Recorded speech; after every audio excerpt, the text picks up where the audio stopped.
very excited to talk to you about eating disorders and its effect on the relationship with God. Christy Cannell wrote a book on crisis intervention, and in it she discusses how 8 million people in America suffer from an eating disorder. 90 to 95% of those are women.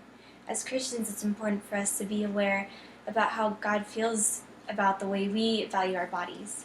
And as a student studying psychology and the medical field, it's important for me to be educated on this mental illness and its effects on individuals and on society. The church and the government have an important role in reversing the harmful effects of society's ideas of beauty and its part in causing eating disorders.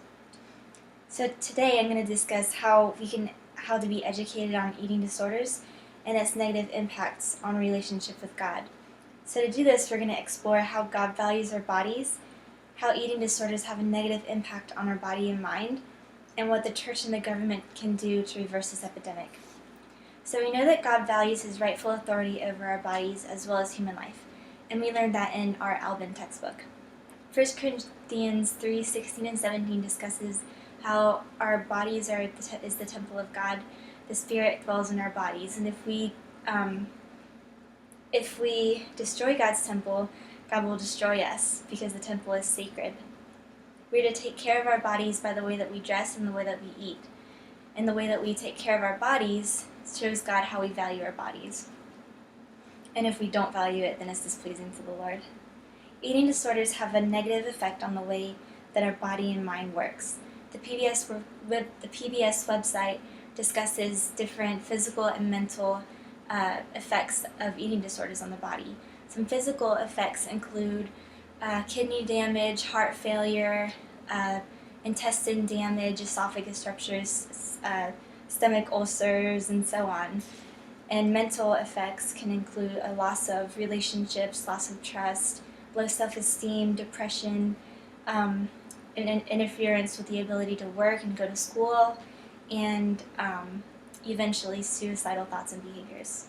So the church and government have important roles in reversing the impact of media on body image.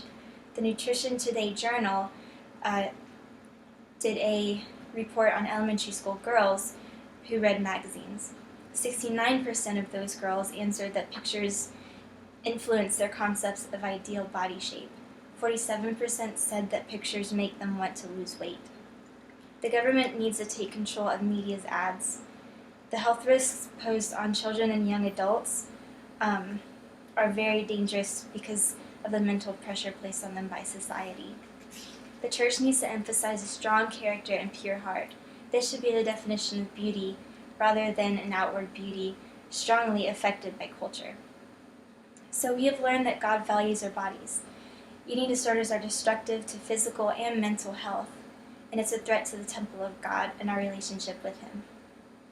The church and the government have an opportunity to have a positive impact on America's understanding of the way that we view our body and its relation to the quality of life.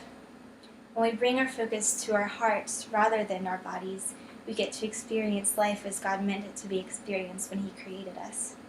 The church and the government have this opportunity to reverse the damage done by the media on body image and to promote a healthy life and lifestyle. Proverbs 31:30 tells us that charm is deceptive and beauty is fleeting, but a woman who fears the Lord is to be praised.